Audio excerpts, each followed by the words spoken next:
Isang magandang hapon po sa ating lahat at malugod na pagbati mula sa Future Earth Philippines.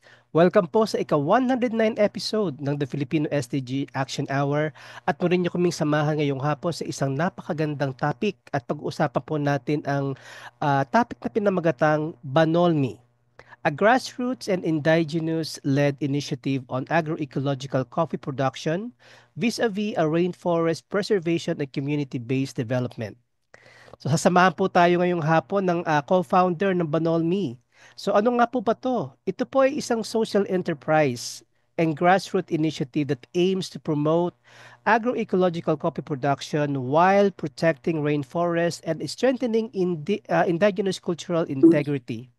So its pilot farm Barlig Rainforest Coffee has become a model for various communities in Garden Mountain salad po Province is and available. Benguet. Wala. Ano ang available? Yung pomelo. Ay, walang. Sensya na po ha.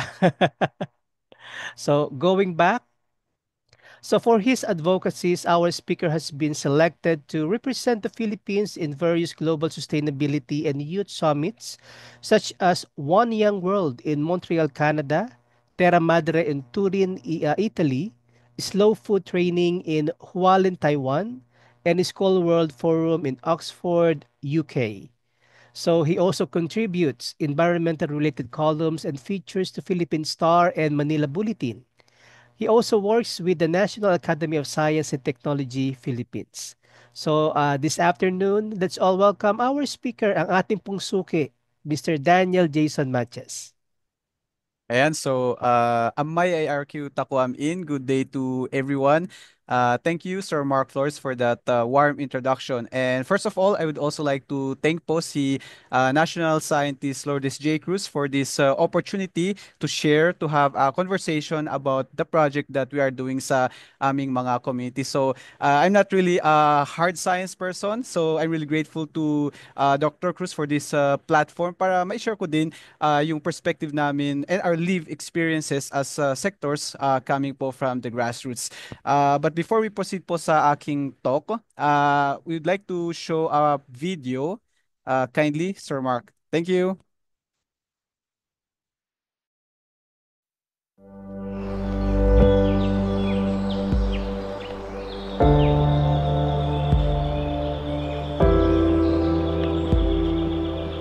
That's why we have this model that we are creating, because we want to show to people that you can protect the forest while at the same time creating livelihoods, creating economic opportunities, creating jobs that are not only respectful of our culture, but at the same time to our God-given nature.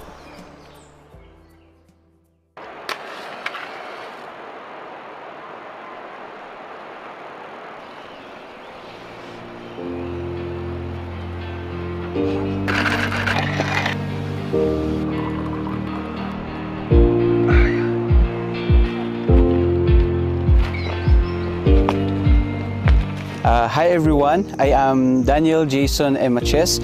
I am also called Kumafor. That's my Kontad or indigenous name.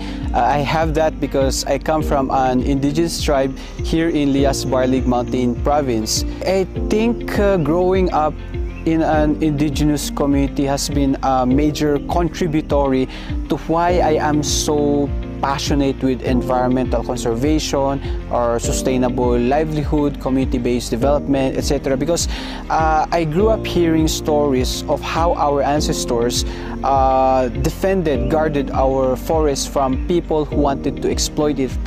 That alone was powerful for me, especially that I was a kid. That was inculcated that it's important that we protect our resources because these resources are our lifeblood. We recognize that as indigenous peoples, land is life. And so by protecting this land, we are also protecting the very resource that sustain our livelihood, especially that we are a farming community.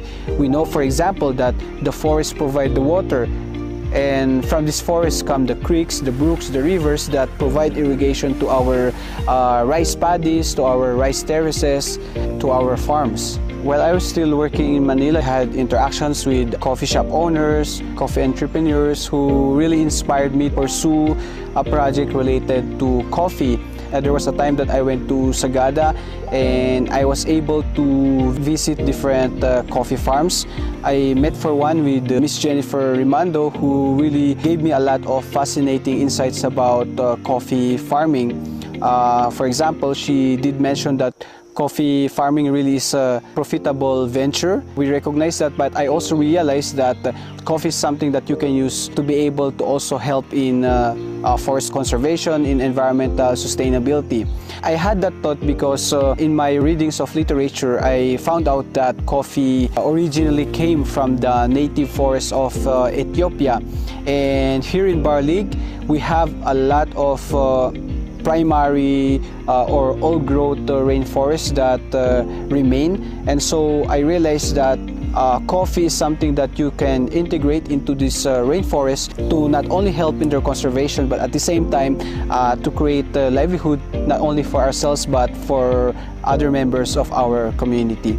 In 2021, we started planting coffee. So this used to be a lemon farm, but it was abandoned when we went into college. And when we came back in 2021, we thought that all the lemon trees are gone. But when we removed the weeds, their leaves started to emerge, started recovering. So here we just added the first batch of our coffee trees.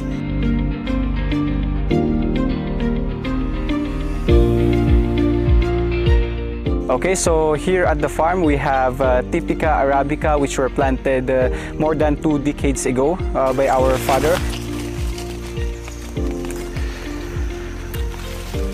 Cherries of Typica Arabica, and this is actually very sweet. Let's try. Our goal for this project is to be able to create a pilot coffee farm under the rainforest. So what we want is that everything that we are doing in this farm is based on the forest ecosystem. The coffee should be harmonized with the ways of the forest. So we plant coffee at the same time. The forest provides nutrients, provide moisture, while the wildlife interacts by, for example, feeding on harmful insects, harmful pests that can damage our coffee.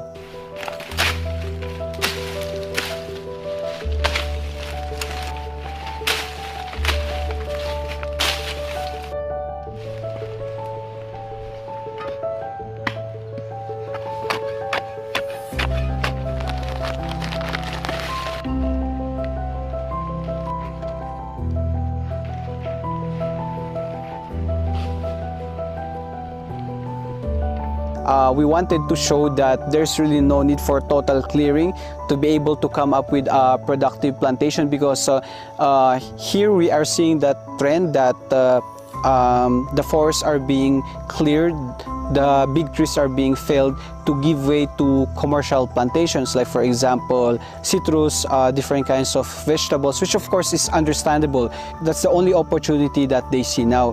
And so of course, being conscious as we are about the irreversible damages that this have, not only for the present but also for the future, we wanted to prove, we wanted to show through this model that yes, you can have a productive, a thriving coffee plantation while at the same time protecting the integrity of the rainforest, including its biodiversity. This is actually the second phase of our project. So we planted the coffee directly under the rainforest. If you look at it, we have a variety of tall trees that provide shading for the coffee.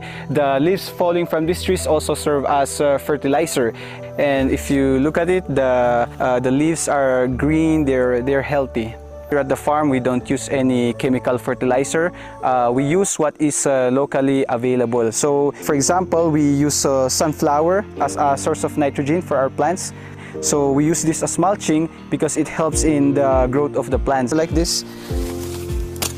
Then we put it as mulch around the plant, around the coffee.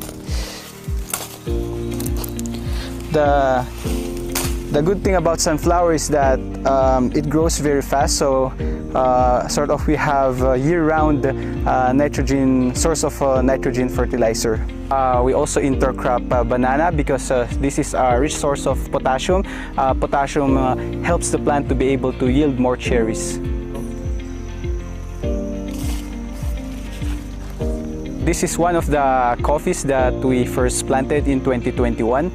It's a Catimor. It has started to bloom. So we're really excited because this is gonna be our first harvest.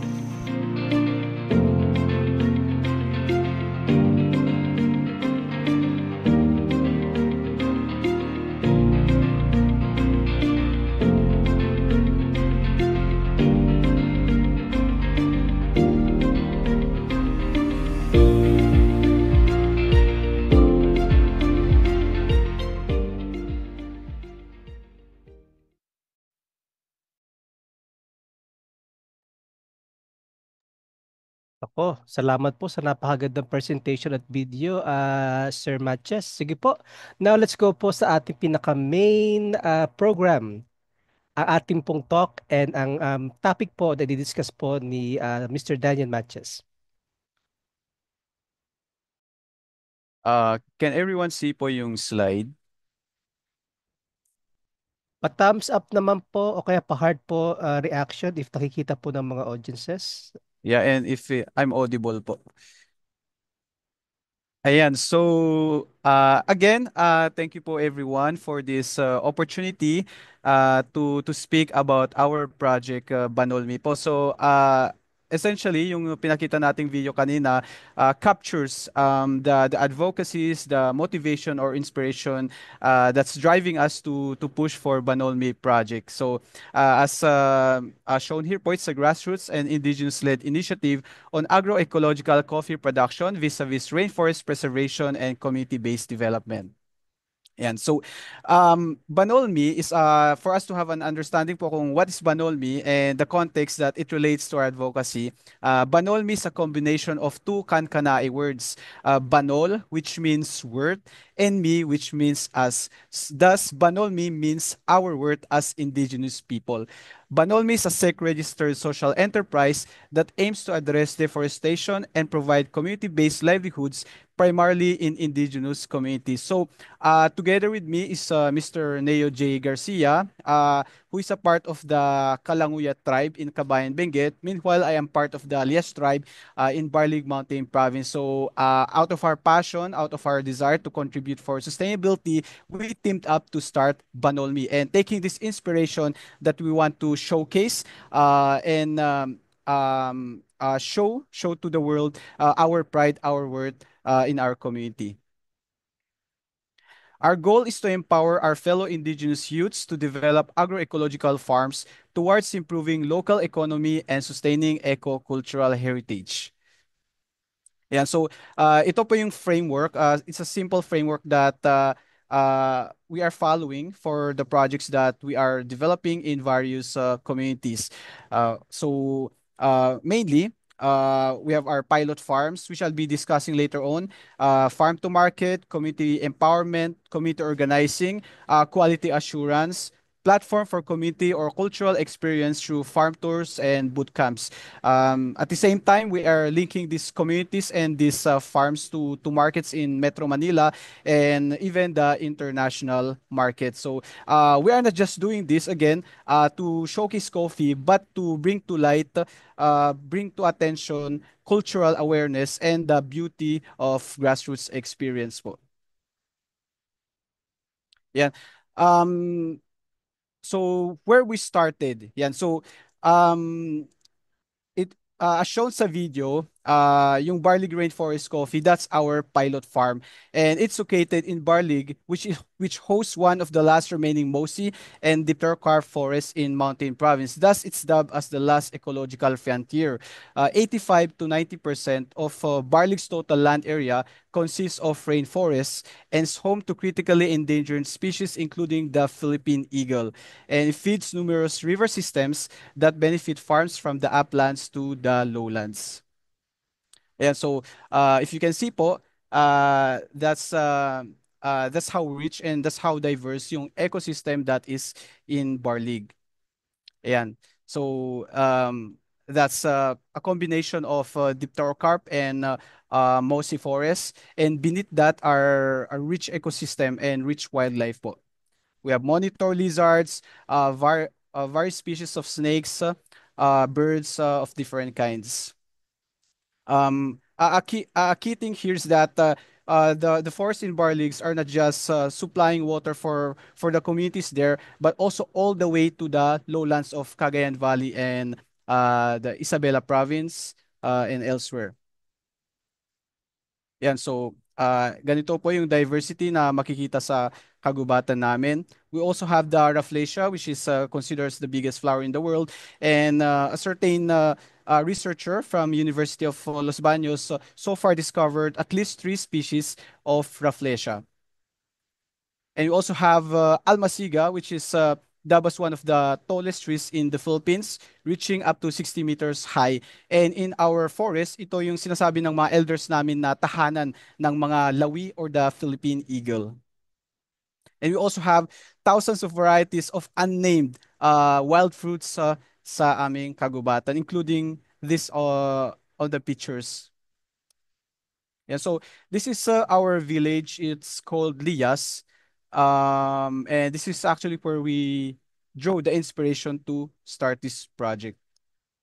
And so, of course, given modernization and the changing perspective of the people, even our own community about our natural ecosystems, our ecological heritage, there are now emerging threats and challenges that we are facing. So, for example, there are so-called developmental projects that are leading right straight into this rainforest and other natural ecosystems. So, for example, this road project that has been going on since 2020, and it's leading to the opening of our rainforests. Yeah, so of course we have unregulated poaching and illegal hunting. Well, of course, understandably, since it's an indigenous community, hunting has long been a part of the way of life. Unfortunately, now it turned out differently. People are hunting because they want to sell. If in the past they hunt para may share sila sa community to their friends and relatives, it's a different story now. So the motivation has become different. It's more of to cash out rather than to give or to share to the community. Kaya nagiging unregulated siya. Yan. So to counter these threats and revitalize our indigenous viewpoint of taking care of the land, we started Barley Rainforest Coffee Project. This has become our pilot farm for Banolmi. Yan. So Barley Rainforest Coffee is a pilot farm harmonizing sustainable coffee production with rainforest preservation. Established in 2021, it has become an inspiration and model for Banolme farms in various communities in Benguet and Mountain Province.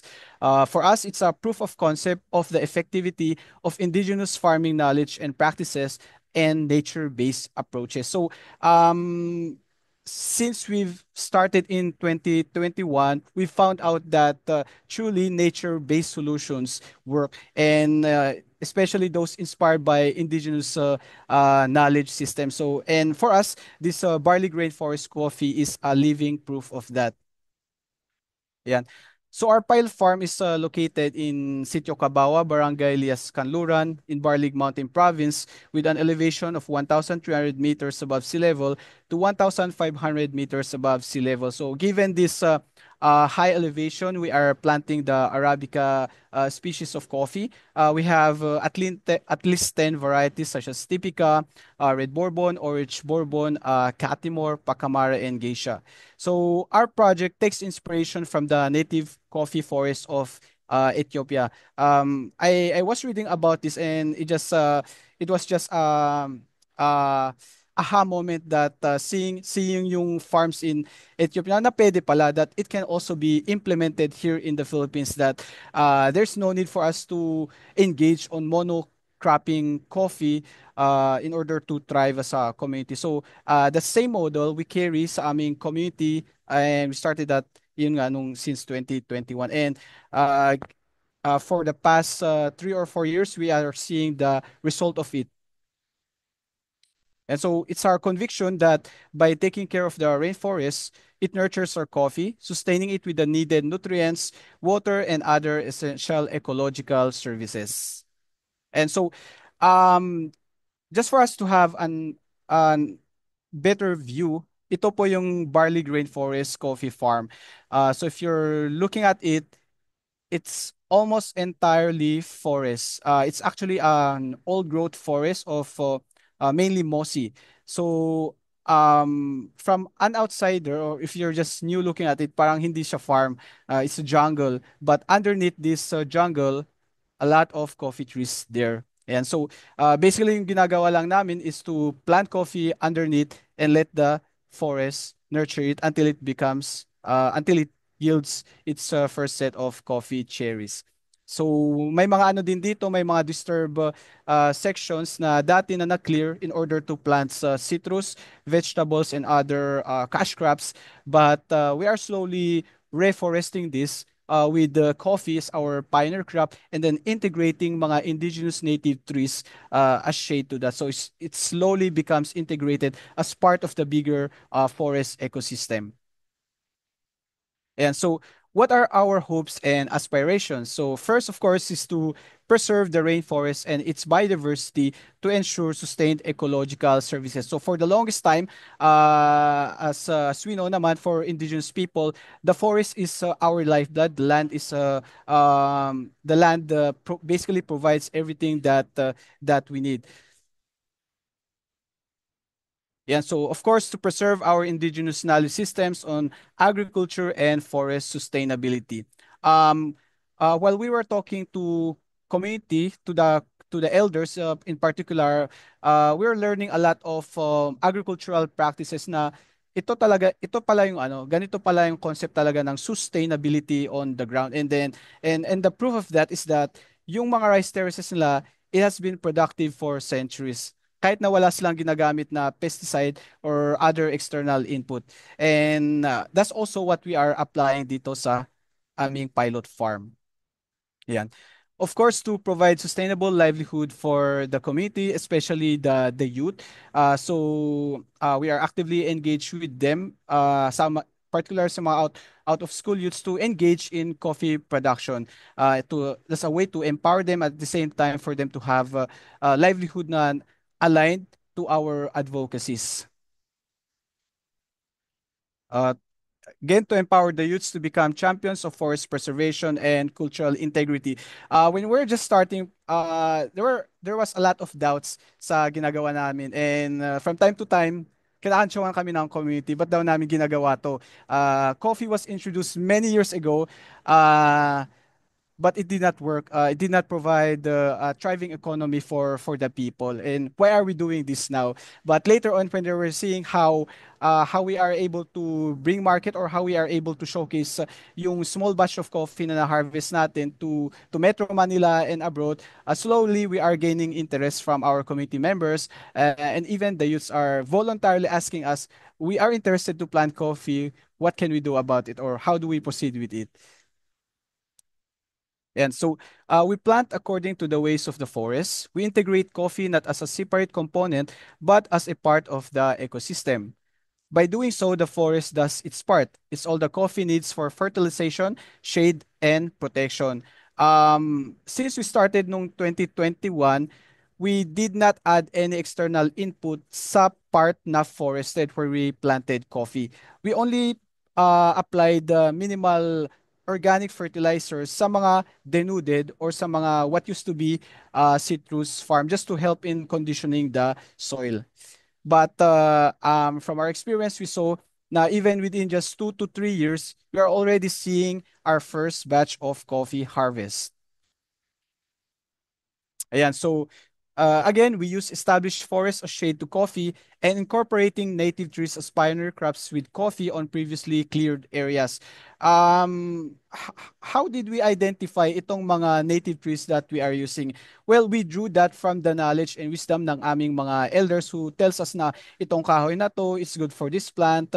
Itong plant na to it's a good neighbor for this particular plant. So from this, we're able to learn how to do this. So, for example, now we are planting yung tinatawag naming tuwar, which I think is more popularly known as tuwai, which we found out to be a nitrogen fixing tree, and it also provides potassium for the coffee crops. And there's a lot of that kind of plants growing in the forest na until now, we hope in collaboration sa mga SUCs, be able to identify and incorporate more sa aming mga pilot farms.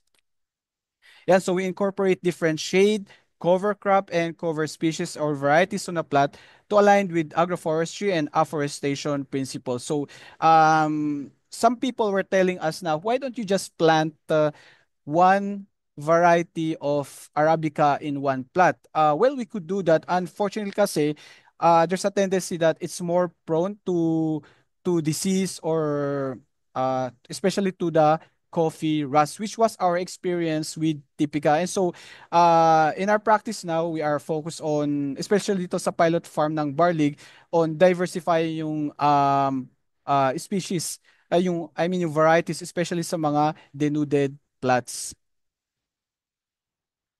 Yeah, so we are targeting na in our every pilot farm, we will preserve more than 60% of forests. These areas are not meant to be modified even at minimal level.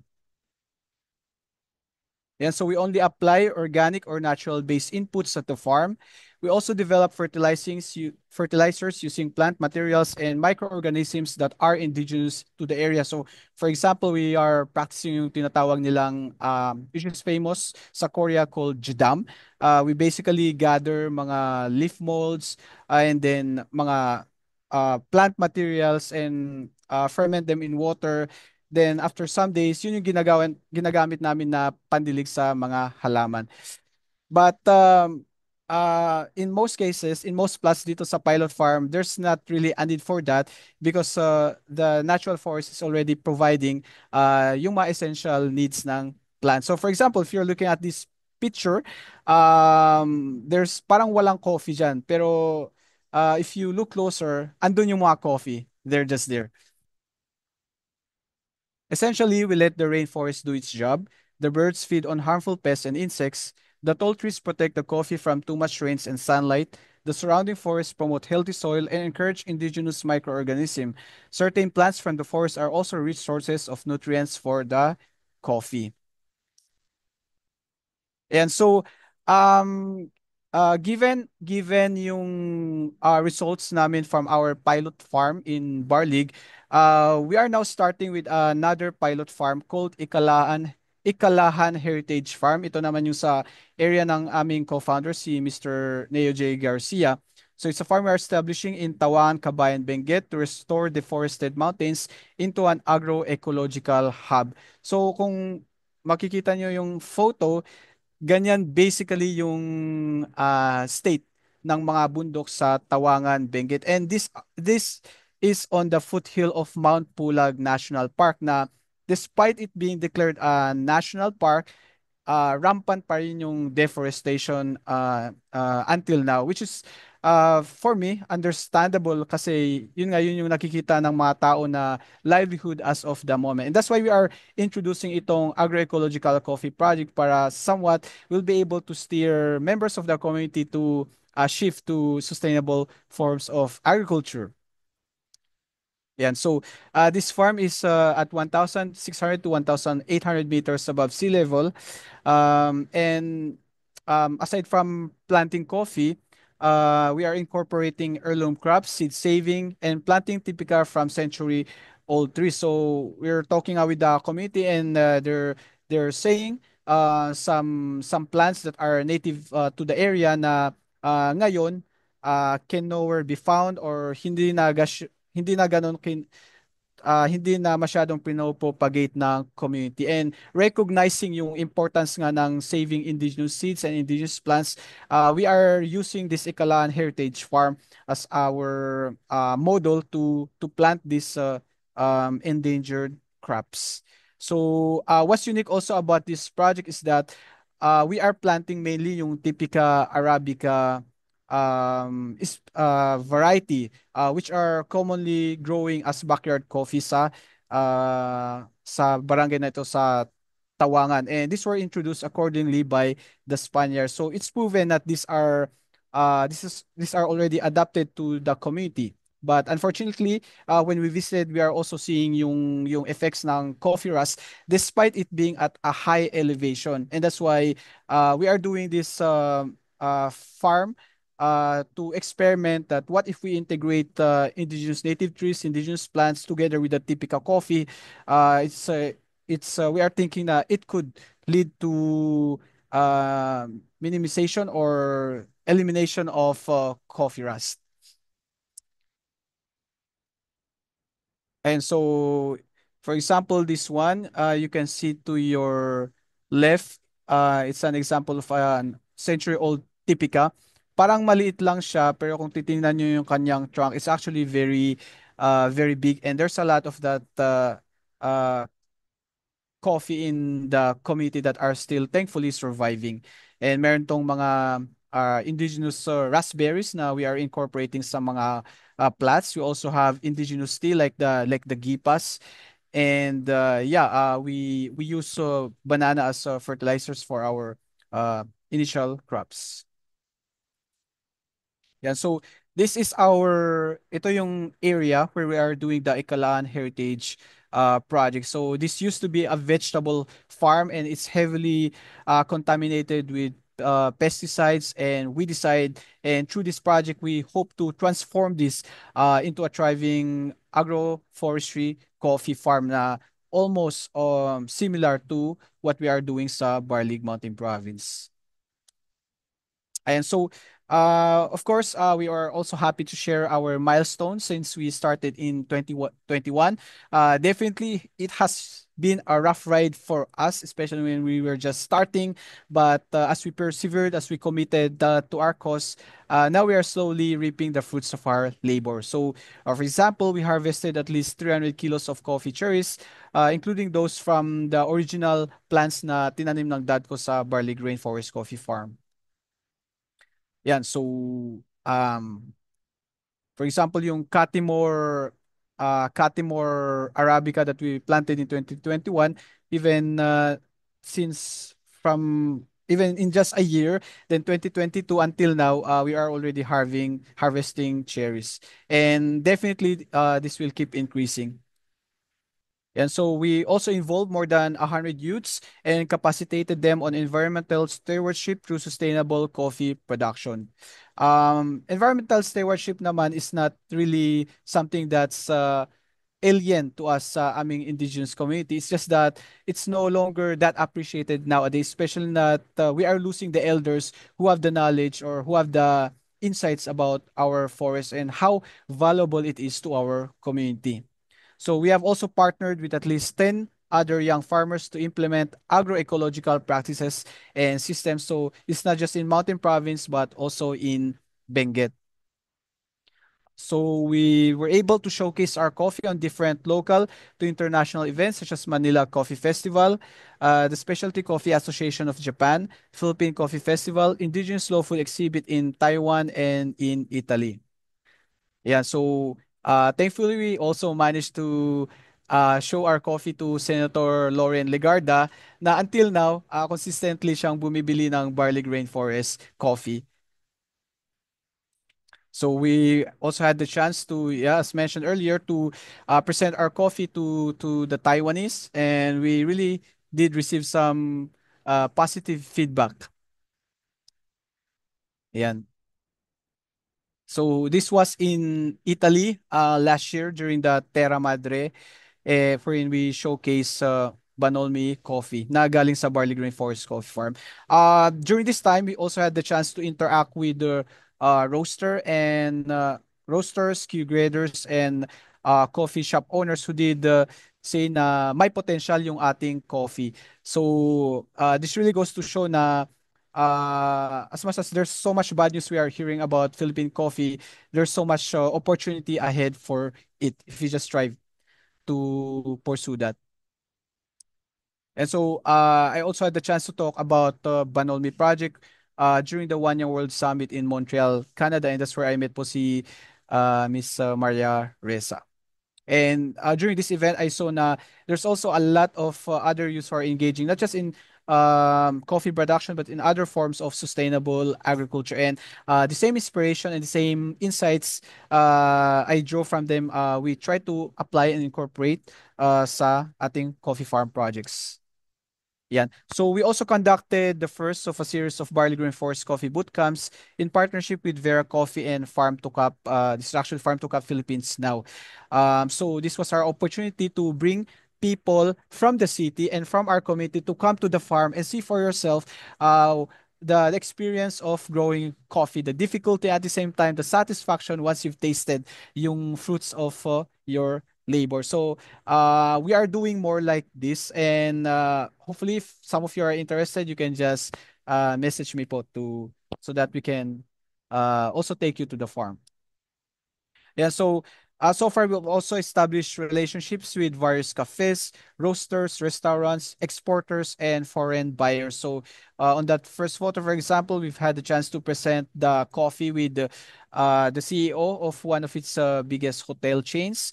Then we have also had the chance to present, and actually until now, we have collaborative engagements with Mr. Rich Watanabe ng Coffee Heritage Project, and also with Nogi, who until now consistently supports yung mga produce namin. And when we were in Italy, we had the chance to talk with uh, itong uh, they're a company that's manufacturing roasters, and they've expressed interest to support or to buy coffee from us. But then again, they always ask, can you provide us 10 tons, 15 tons, 5 tons? Unfortunately, that's the problem. Kaya hindi namin na dideepen yung relationship. So, kulang talaga tayo ng supply.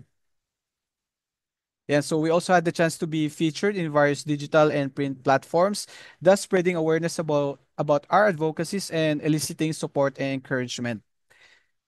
And so we also got featured by Slow Food Coffee Coalition, na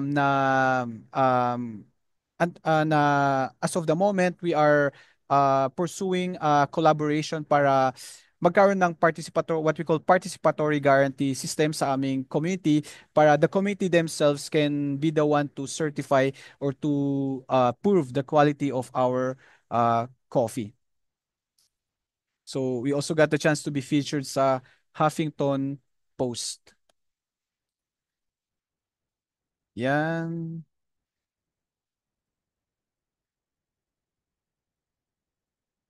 Sorry.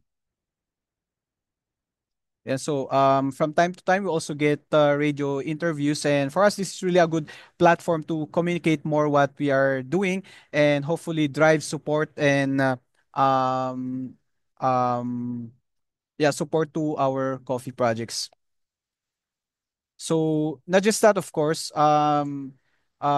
since 2021, we've seen that, especially sa Barley Grain Forest Coffee farm namin, we've seen yung improvement ng biodiversity. In the past, almost parang devoid na yung forest of its wildlife because of excessive hunting. But when we go back from time to time, we are seeing ito nga yung improvement. For example, we are seeing itong mga bees, dumadami sila. We also see the hawk eagles and other bird species. Ayan, so of course, really to ensure the sustainability ng aming projects. So we are not just working sa production side, but also on the marketing side. But in our experience talaga, market is not a problem with the Arabica coffee. It's always the supply. And that's why we're really focus on scaling yung aming production without, of course, sacrificing or compromising yung aming advocacy. So we are as of the moment, for example, we are supplying coffee to Primal Brew, Vera Coffee, Nogi, the Coffee Heritage Project, SGD, even Capitolio, Cafe Isla of the Philippine Coffee Board, and Cafe Cuatro Coffee. And so, given this, what are our plans moving forward? So, well, basically, it's encouraging more of our community members to plant coffee following sustainability principles. Just to give another story, last night or the other night we were just talking with a big company about their because they are interested to partner with us to plant coffee, and they're sort of requiring us to kung kaya ng ano ng 10 to 15 tons per month, and that's like 10,000 to 15,000 kilos of coffee every month. Where do we get that? And so the challenge really is for us to bring more people who are not just passionate in coffee, but also in preserving our ecological heritage to do this project with us. And of course, to replicate the model farm on other areas in the Cordillera region and hopefully beyond. Uh, we're also looking at collaborating with local government officials to develop other programs or projects to strengthen rainforest protection and preservation. That's why we are recently in talks with the local legislative councils para hopefully magkaroon ng ordinances to supporting these kinds of initiatives. Yeah, so as I mentioned earlier, we are also organizing a community under the Slow Food Coffee Coalition to undergo yung PGS certification. Kasi especially when it's for the export market, ang daming nagtatanong, what's your certification na organic siya or it's sustainable or rainforest friendly? And that's why we're currently at work for that. And thankfully, yung Slow Food Coffee Coalition is simplifying that process for us. And we are also collaborating with a private partner to provide funding for the establishment of more agroforestry farms. So, if you're someone here na may lot ka that's available for coffee, do connect with us and let's plant coffee together. And to engage with more enterprises that support sustainable coffee. Yeah, so as I shared, we are conducting coffee boot camps from time to time. Wala pang fixed schedule now. But if you're interested, you can personally message me. And even pag mag-isa ka lang, then we can still arrange a schedule for you. So basically, what we do here naman is to immerse you in the entirety of coffee from seed to what we call the seed to sip. So from planting, harvesting, processing, drying, brewing your coffee, roasting, and then finally drinking the coffee. Ayan, so on March 15th, March 14 to 16, we'll be at Asiana City in Parañaque for the 2025 Manila Coffee Festival. And we are inviting you to see us there and have a coffee and conversation with us. So we can talk more about possible collaborations. Yeah, so once again, Yaman for listening. Again, I'm thankful for this opportunity to talk about our project. And so if you're someone interested with what we are doing, then feel free to reach out so we can connect po. Join us in planting rainforest-friendly coffee, one community at a time. Maraming salamat po, Sir Daniel, sa inyong presentation. At congratulations po kasi nakikita po natin na ang laki na po ng narating po ng inyong project locally and internationally. Ang dami niyo napuntahan, sir. Thank you, sir. These are blessings. Sir Opo, Daniel sir. So now we're Matches. going to open And the with floor that sa note, ating pong mga magandang hapon questions po sa ating lahat at magkita-kita po tayo muli next week. Have Thank a great you. weekend. Have a great weekend.